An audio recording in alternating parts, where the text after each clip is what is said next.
State's kind of weird.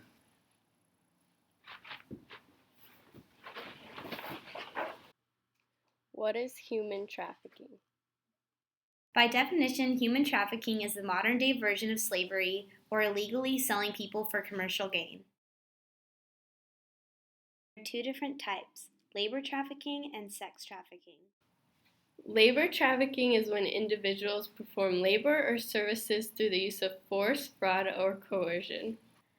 Labor trafficking includes situations of debt bondage, forced labor, and involuntary child labor. Erase the whiteboard. Am I going to get paid? No.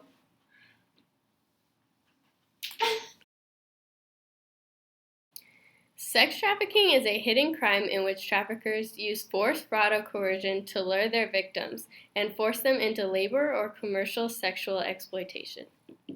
What is the United Nations doing? The United Nations Global Initiative to Fight Human Trafficking was conceived to promote the global fight on human trafficking.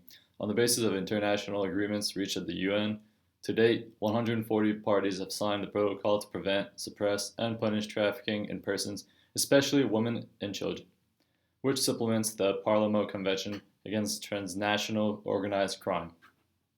Adopted in 2000 by the United Nations General Assembly, the Protocol to Prevent, Suppress, and Punish Trafficking in Persons, especially women and children, provides much-needed support from the international community. Overseen by the United Nations Office on Drugs and Crime, the protocol assists member states to draft laws, create national anti-trafficking strategies, and provides resources to implement those laws and strategies. American principles. Human trafficking goes against the unalienable rights, especially liberty, and the 13th Amendment, which abolished slavery in 1865. The Tariff Act of 1930 prohibits importing goods made with forced and indentured labor. The Mann Act of 1910 criminalizes the transportation of minors and the persuasion of adults to travel across state lines or to foreign countries for the purpose of engaging in commercial sex. The PROTECT Act of 2003 established enhanced penalties for individuals engaging in sex tourism with children, both within the U.S. and other countries. Methods of altering the public to missing, exploited, and abducted children were put into place, such as the Amber Alert. What was that? I just got an Amber Alert.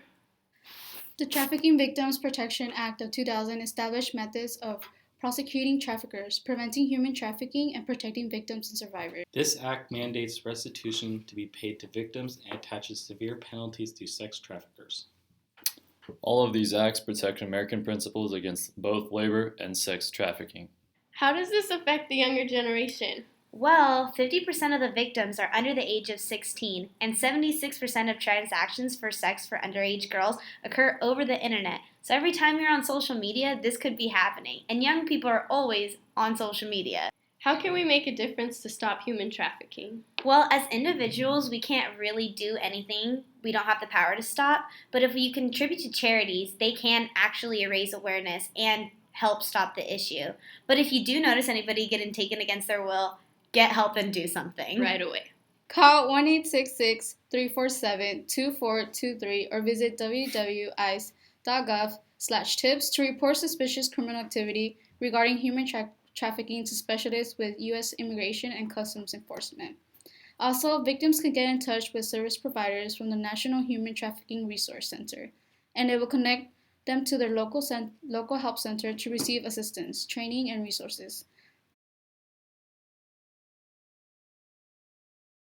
By identifying victims and reporting tips, you can make a difference.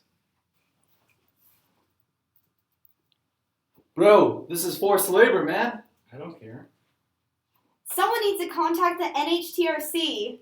You can contact the NHTRC by dialing 1-888-373-7888. Together we can make a difference.